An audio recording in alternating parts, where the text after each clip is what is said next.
First thing I want to say is we play Tulane on Tuesday, and it's toy drive for the children in Brazos Valley, maybe that need some help at Christmas. So those of you that are coming to our game on Tuesday, if you could stop by Walmart or Target and pick up a toy for a child, we would appreciate it.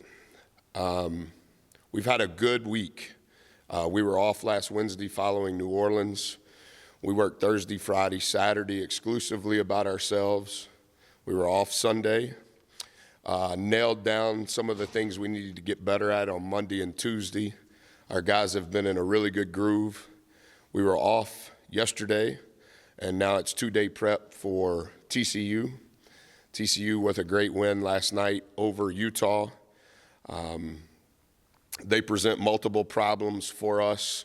They're third in the nation in offensive rebounding. They're rebounding 43% of their missed shots.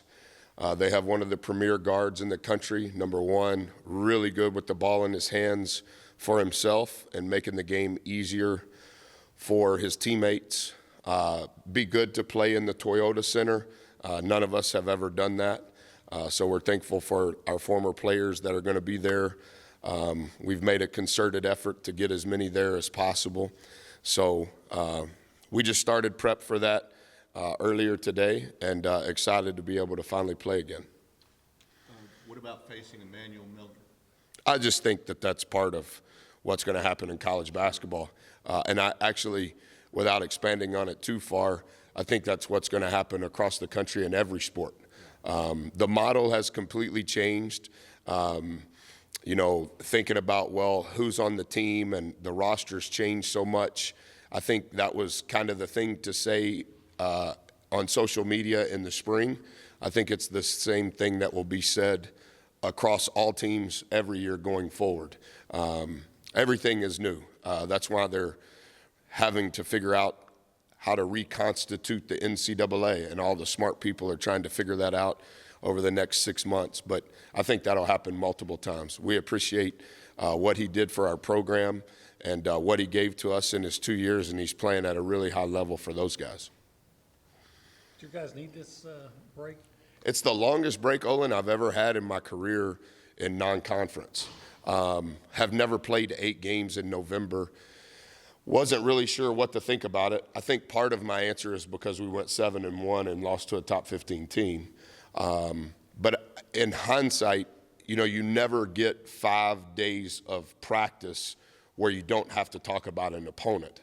And so to be able to have 8 games of data on what we're good at and what we need to get better at, and then to be able to have 5 days of work with 2 off days, I don't know if we could plan that again. We're looking at the schedule for our future to see if maybe we can do the balance of what we did this year and what teams typically do, because I do think there's some merit.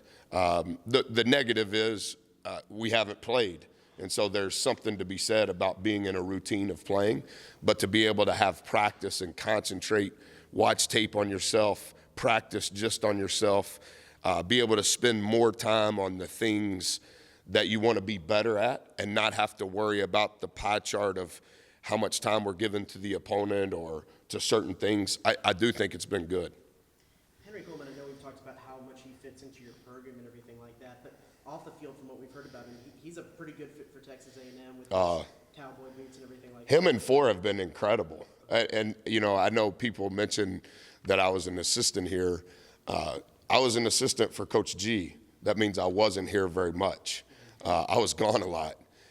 But as far as the culture, Four and Henry have been incredible. Like, they know every yell, literally. The hand signs, the words, they know all of it. They have been great. And those 2 guys are close, and I think their enthusiasm specific to those things, Texas A&M, has even encouraged some of our other introverts on our team to be more participatory in what we do.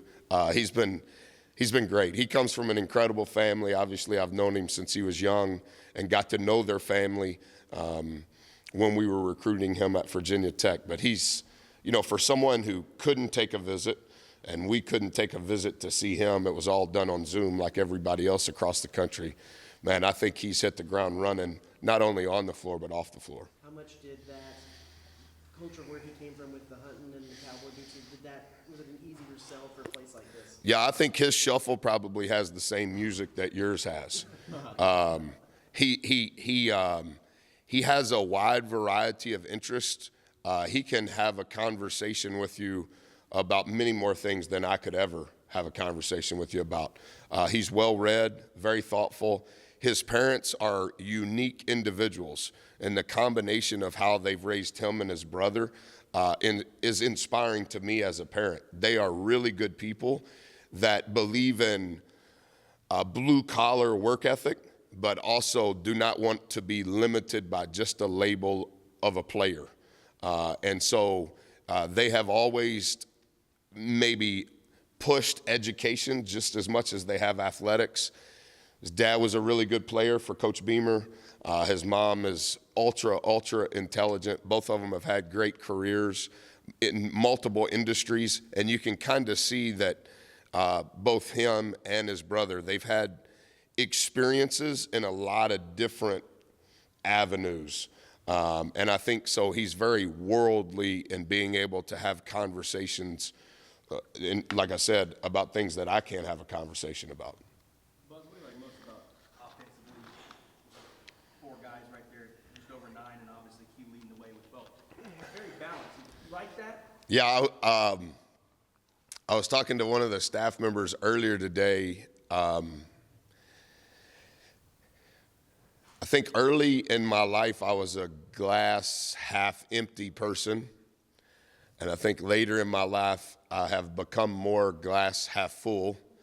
And then now that I'm approaching old, I'm trying to figure out who fills the glass. You can look at our team and go, well, which guy's the best player? And you can argue multiple guys. But if you're only talking about our group of guards, it changes. It changes per game. It changes per practice. And like when they compete in practice, you know, as a coach, you kind of want to coach the guys that are going to play the most. And so at certain times throughout, I guess we've practiced 38 times, I'm like, I'm going to focus on these guys.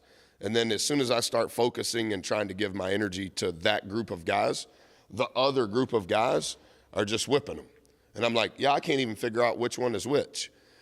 So I think the positive is we have multiple guys that can do good things. Not knowing we're counting on this guy, is that positive or negative? I don't know. But I think our team is we have multiple guys. We just can't give away possessions trying to figure out who's going to be their best that night. We need everybody to be their best that night. Having said that, would you prefer a guy that with 15 seconds left, you're going to him to get the basket? Yeah, I think our guys know with 15 seconds left who that guy is. We just haven't been in that situation yet. I think there were some situations like that against Notre Dame. But even having said that against Notre Dame, we played 11 guys over 10 minutes, and H is back to almost full strength now. I think he changes the complexion of our team. He was able to practice these 5 days. He gives us a different element, an element that we need. We've just got to figure out how to utilize his strengths in the right way and which group goes best with him. Coach, what does it mean on Tuesday for your program to be involved in the toy drive game and be able to get back to our community? We had our staff Christmas party on Sunday, and then we had our team Christmas party last night. And two of my favorite days. They're always going to be on an off day, so I didn't offend anybody earlier, which is fun. But I think the one thing that I'm constantly talking to our team about, even our staff, we're so blessed. We're blessed to be at A&M. We're blessed for the opportunities that are in front of us.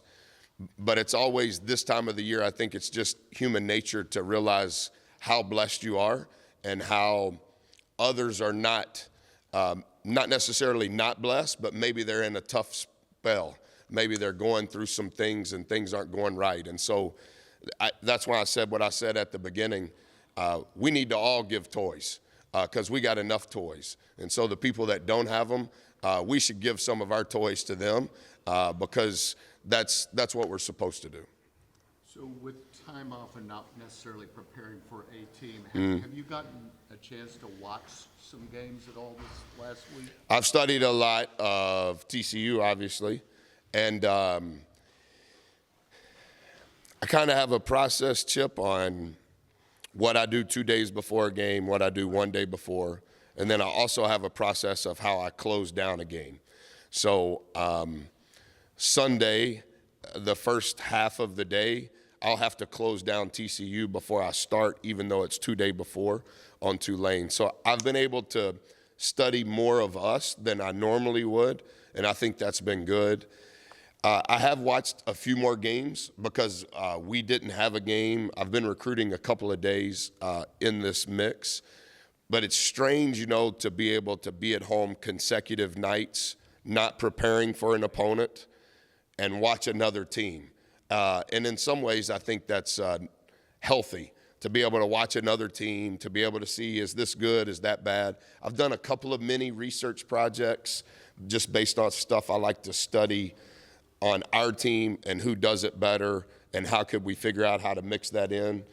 Devin coordinates our defense. Lau coordinates our offense. So we have a staff meeting every day and we talk about the practice plan or we talk about prep for the opponent. And then I try to find time to meet with each of those guys to kind of see what are they studying, what do we need to do better, who does it good that we can study. So I've done a little bit more of that than I probably ever have in December, just based off what I was saying with Olin. I've never had a full week off and not had a game. Thanks. Thank you, guys.